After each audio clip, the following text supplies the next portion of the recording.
Hello everyone. तो आज के वीडियो में एक्सप्लेन करने वाला हूँ तेलु धारा का एपिसोड नंबर 7 और 8 को।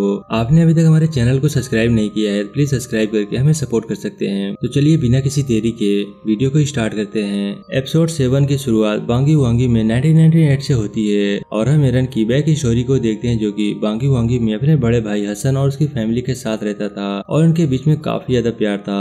तभी सीन प्रेजेंट में शिफ्ट होता है और हम एरन को देखते हैं जो की रिदो के घर पर था और वहाँ पर उनके साथ खाना खा रहा था। तभी हम देखते हैं कि जाते जाते रिदो की चैन को चुरा लेता है। अब सीरीज यहाँ से स्तुति के फ्यूनरल पर मूव होती है। फ्यूनरल के बाद विष्णु और बुलन दोनों घर पर थे, जहाँ विष्णु बुलन को फिर से समझाने की कोशिश करता है कि उनकी फैमिली पर किसी ने काला जादू किया है, पर बुलन अभी तक ये मानने के लिए रेडी नहीं थी। इस वजह से उन दोनों के बीच में लड़ाई हो जाती है और बुलन अपने रूम में जाकर रोने लगती है। दूसरी तरफ विष्णु भी स्तुति के रूम में जाकर बैठ जाता है। फिर यहाँ हम पास्ट का सीन देखते हैं जिसमें हसन एरन को कुछ पैसों के साथ दुआ पड़ने वाली माला देता है। प्रेजेंट में हम विष्णु को देखते हैं जो कि उसी फूलों को देख रहा था जिसे एरन स्तुति के लिए लाया हुआ था, जो बिल्कुल सूख चुके थे और उसमें से काफी ज्यादा स्मेल आ रही थी। जब विष्णु उसे चेक करता है तो विष्णु को उसमें से खून से लथपथ एक पोटली मिलती है जिसमें कुछ बाल भी थे, जिसने विष्णु का शक और भी ज्यादा पक्का हो जाता है और इस बारे में किसी को कुछ भी नहीं बताता और खुद से एरन को ढूंढने के लिए निकल जाता है। इधर ऐसा बुलन को समझाता है उसे विष्णु पर हमेशा चिल्लाना नहीं चाहिए क्योंकि अब वो इस घर की बड़ी है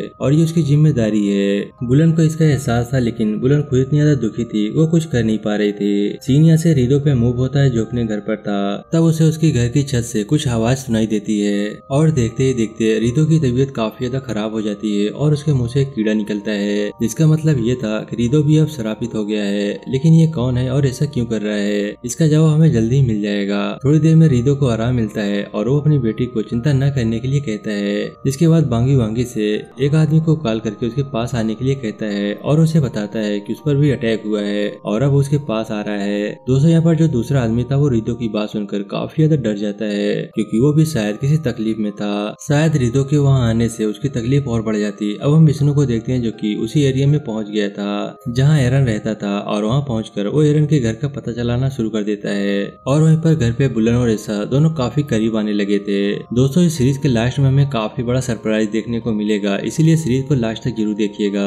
अब ऐसा के पास आती का कॉल आता है जो ईसा को उसके पिता के बारे में बताती है और वो अगले दिन मॉर्निंग में मिलने का प्लान बनाते हैं। इधर विष्णु भी एरन का वेट करता है, लेकिन दूसरी तरफ हम देखते हैं बुलन से मिलने उसकी इन्वेस्टर घर पर आई हुई थी, जो बुलन को समझाती है उसके पिता की मौत कोई एक्सीडेंट नहीं बल्कि काले जादू से की गई है, क्योंकि ऐसा उसके पिता के साथ भी हुआ था जिसमें उसके पिता बच नहीं पाए थे। इसीलिए बुलन को इस पर बिलीव करके जल्दी से इसका कोई इलाज ढूंढना होगा वरना बहुत देर हो जाएगी।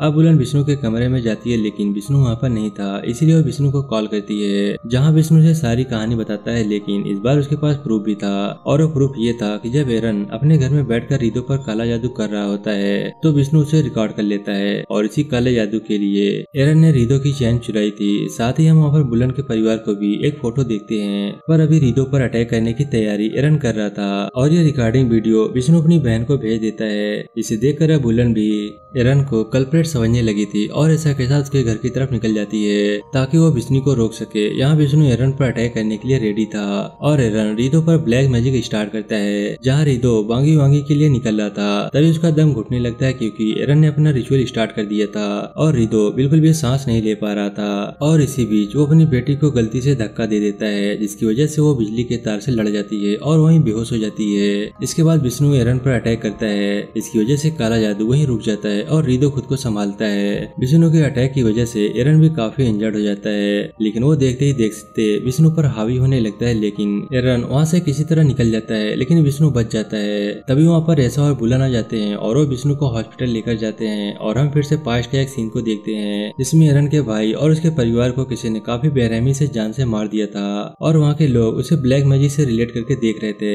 क्योंकि हसन एक समन था, लेकिन वो लोगों को कुरान पढ़ाया करता था। लेकिन लोगों को लगने लगा था कि वो काला जादू करता है, इसीलिए किसी ने हसन और उसके परिवार को जान से मरवा दिया था। ये बात सुनकर एरन काफी गुस्सा हो जाता है और तभी से अपने भाइयों के कातिलों से बदला लेने की ठान लेता है और यहीं पर एपिसोड 7 समाप्त हो जाता है। एपिसोड 8 की शुरुआत में विष्णु को एक हॉस्पिटल के अंदर देखते हैं और वो खतरे से बाहर था और वहीं दूसरी तरफ एरन अपनी जख्मी शरीर के साथ वहीं घूम रहा था। जिसके बाद हम बुलन को विष्णु से माफी मांगता हुआ देखते हैं क्योंकि विष्णु के द्वारा कही गई बात को नहीं सुना था। जिसके बाद वो ऐसा के साथ एरन के घर जाती है। दोस्तों एरन के घर पर बुलन के परिवार पे काला जादू करने का सामान रखा था, जिसके साथ ही वहाँ पर रिदो पर काला जादू जादू करने का सामान भी था, जिसमें से ऐसा रिदो की चैन निकाल लेता है। इसके बाद हम वांगी वांगी 1998 का सीन देखते हैं, जहाँ किसी ने कुछ लोगों को जान से मार दिया था और वो वहीं वांगी वांगी मैस्केयर का ही हिस्सा था, जिसके साथ हम वहाँ पर रिदो को देखते हैं जो कि उस टाइम पे वहाँ से वांगी वांगी में रहा करता था। अब प्रेजेंट में बुलन और ऐसा उस हॉस्पिटल में जाते हैं जहाँ पर आतिक एडमिट थी। अब वो रिदो को एरन के बारे में सच्चाई बताता है। हालांकि रिदो को एरन ने अपनी सच्चाई नहीं बताई थी और उसने अपना नाम भी गलत बताया था। एरन की सच्चाई जानने पर रिदो को काफी गुस्सा आता है, पर अभी के लिए उसकी बेटी ज्यादा इम्पोर्टेंट है, इसीलिए अपनी बेटी के पास ही रुकता है। दूसरी तरफ विष्णु हॉस्पिटल से अपने घर पर आ गया था, जहाँ पर हारून उससे माफी मांगता है क्योंकि वो हारून ही था जो एरन को काम के लिए लेकर आया था और उसके लिए वो काफी ज्यादा शर्मिंदा था, इसीलिए हारून वो नौकरी छोड़कर जाना चाहता था। लेकिन विष्णु और बुलन को पता था इसमें हारून की कोई गलती नहीं है और उसे नौकरी छोड़कर न जाने के लिए कहते हैं। ये देखकर हारून भी काफी ज्यादा इमोशनल हो जाता है और वो उनसे वादा करता है कि वो अब उनके ऊपर कोई मुसीबत नहीं आने देगा। अब यहाँ से कहानी 1998 पर शिफ्ट होती है और हम देखते हैं कि बोंदन, रिदो और उसके कुछ साथी हसन को धमकाने के लिए कह रहे थे, जिसका कारण हमें आगे पता चलेगा। वो हसन को मारना नहीं चाहते थे, बल्कि वो किसी चीज के लिए उसे डरा कर रखना चाहते थे। यहाँ पर हम रिदो के दोस्तों को देखते हैं जिसका नाम गैलोट और दूसरा नाम डुलमाती था और ये काम वो लोग निंजा बनकर करने वाले थे। दोस्तों, अभी तक वहाँ पर जो भी मर्डर हो रहे थे उन सभी को ये लोग निंजा बुलाते थे और जो भी डेड बॉडीज उनकी गांव में पाई जा रही थी वो सभी निंजा का ही काम था और अब ये लोग निंजा बनकर ही ये काम करने वाले थे ताकि किसी को भी इन पर शक ना हो। लेकिन रिदो ऐसा नहीं करना चाहता था, लेकिन उसके लिए बोंदन उन्हें काफी ज्यादा पैसे दे रहा था जिससे रिदो अपनी लवर से शादी कर सकता था और इसीलिए वो मान जाता है। प्रेजेंट में हम देखते हैं आतिक अपने घर पर वापस आ जाती है और वो रिदो से किसी तरह से ये जानने की कोशिश करती है कि रिदो का एजा और बुलन के पेरेंट्स से आखिर क्या रिश्ता था, जिसके लिए अहमद और बोंदन उसे हर महीने पैसा भेजा करते थे। पर रिदो अभी भी कुछ भी नहीं बताता क्योंकि उसने कुछ ऐसे दिल में राज छुपा रखा था जिसे वो किसी को बताना नहीं चाहता था और वो आतिक को इन सबसे दूर रहने के लिए कहकर वहाँ से चला जाता है और एरन के घर पहुँचता है जहाँ एरन अभी तक घर नहीं आया था। यहाँ रिदो को वही डॉल मिलती है जिससे एरन ने उस पर काला जादू किया था। यहाँ के बाद हम फिर से आतिक को देखते हैं जो कि काफी चिंता में थी और वो सच को जानना चाहती थी, इसीलिए वो रिदो का कुछ सामान चेक करती है जहाँ उसे रिदो के साथियों की जानकारी मिलती है, जिनमें से एक था गैलोत। और आतिक गैलोत से सच जानने की कोशिश करती है और उसे कॉल करती है, लेकिन सरप्राइजिंग गैलोत उसे पूछता है कि रिदो जिंदा है या नहीं और अगर वो जिंदा है तो आतिक को उसका ख्याल रखना चाहिए। ये कहकर वो फोन काट देता है। वहीं दूसरी तरफ एजा और बुलन विष्णु को रिदो के बारे में बताते हैं और विष्णु ये सजेस्ट करता है कि शायद एरन को उसके पेरेंट और रिदो से किसी तरह का बदला लेना है और इसीलिए वो उन्हें जान से मारना चाहता है। लेकिन यहाँ पर बुलन और एजा यहाँ पर इसको मानने के लिए तैयार नहीं थे क्योंकि उनको लगता है उनके पेरेंट किसी के साथ गलत नहीं कर सकते थे। तभी हम एरन को देखते हैं जो कि अपने घर पहुंचता है जहाँ उसे रिदो मिलता है और रिदो उसे बिना सोचे समझे काफी ज्यादा मारने लगता है और उसे पूछता है आखिर उसे काला जादू करने के लिए किसने कहा था। एरन कोई जवाब नहीं देता। इसके बाद रिदो कुछ लेने के लिए अपने घर पर जाता है जहाँ आतिक उसे बताती है उसने गैलोट से बात की थी, पर गैलोट ने कुछ भी नहीं बताया और रिदो ये सुनकर बिल्कुल भी खुश नहीं था क्योंकि जो सच रिदो आतिक से छुपा रहा था वो कुछ ऐसा था जिसे रिदो काफी ज्यादा शर्मिंदा था और वो नहीं चाहता था आतिक को इसके बारे में पता चले। इसके बाद वो आतिक को बताता है अहमद और बोंदन के साथ जो कुछ भी हुआ वो उसी के लायक थे और ये कहकर वो वहाँ से चला जाता है और वापस एरन के पास आकर उसे काफी मारता है और दोबारा फिर से वही सवाल पूछता है कि काला जादू करने के लिए उसे किसने कहा था। लेकिन इस बार एरन रिदो के कान में ये बोलता है यहाँ के बदले यहाँ। जिसके बाद वो बुरी तरह से रिदो का कान काटकर अलग कर देता है और वहाँ से भागने लगता है। आतिक घायल एरन को देखकर घर के अंदर ले लेती है और एरन उससे बताता है कि रिदो से जान से इसलिए मारना चाहता है क्योंकि जो भी पैसे उसके पास हैं वो रिदो लेना चाहता है। लेकिन उसी वक्त रिदो आ जाता है और एरन को फिर से मारने लगता है और उसे स्टेप कर देता है, पर एरन भी मरते मरते कुछ पढ़कर उसके कान को वहाँ के एक क्वेरियम में डाल देता है और ये कहकर मर जाता है कि आँख के बदले आँख। अब कान के पानी में होने की वजह से रिदो को ऐसा एहसास होता है जैसे वो डूब रहा हो और उसे सांस नहीं आ रही थी और रिदो वहीं पर मारा जाता है। आतिक अपने पिता को अपनी आंखों के सामने मरता हुआ देखकर पूरी तरह से टूट जाती है और सुबह वहाँ पुलिस आकर उन दोनों की डेड बॉडी को ले जाती है। थोड़ी देर बाद हम हॉस्पिटल में मिस्टर हारन को देखते हैं जो कि अभी भी जिंदा थे लेकिन वो कोमा में थे।